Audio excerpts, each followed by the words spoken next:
গফরগাঁও স্বেচ্ছাসেবক দলের শান্তি সমাবেশ অনুষ্ঠিত। ময়মনসিংহের গফরগাঁও উপজেলার যশোরা ও রাউনা ইউনিয়ন স্বেচ্ছাসেবক দলের শান্তি সমাবেশ অনুষ্ঠিত হয়েছে।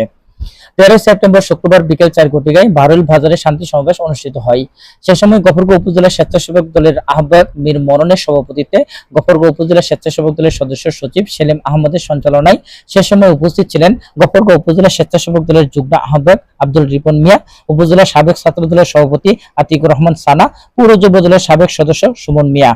যশোর ইউনিয়নের সাবেক ছাত্র দলের সভাপতি নুরুল ইসলাম মন্ডল, গফরগাঁও উপজেলা বীর মুক্তিযোদ্ধা ও উপজেলা বিএনপির সাবেক আহ্বায়ক মরহুম নাজমুল হকের ছেলে নাদিমুল হক নাদিম, গফরগাঁও উপজেলা জিয়া পরিষদের সাবেক সভাপতি রিটন আহমেদ, জাসাসের গফরগাঁও উপজেলা শাখার সাধারণ সম্পাদক মীর সুলতান আহমেদ, যশোরা ও রাউনা ইউনিয়নের স্বেচ্ছাসেবক দল ও সর্বস্তরের জনগণ উপস্থিত ছিলেন।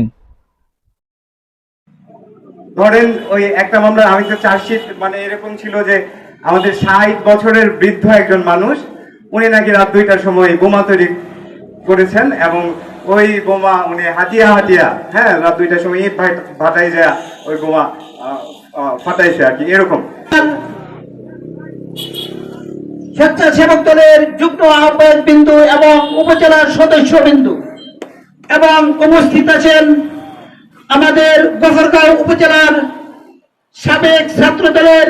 প্রেসিডেন্ট আতিকুর রহমান সানা সাহেব এবং উপস্থিত আছেন আমাদের গফরগাঁও উপজেলার সাবেক যুবদল নেতা সুমন সাহেব এবং উপস্থিত আছেন আমাদের 5 নং যশোর ইউনিয়নের ছাত্র দলের নেতা নুরুল ইসলাম মন্ডল এবং উপস্থিত আছেন আমার যশোর ইউনিয়নের স্বেচ্ছাসেবক দলের নেতৃবৃন্দ এবং যুবদল, ছাত্রদল, শ্রমিক দল, কৃষক দল এবং সকল অঙ্গ সংগঠনের নেতৃবৃন্দকে জানাচ্ছি আমার রক্তিম শুভেচ্ছা এবং অভিনন্দন। আজকে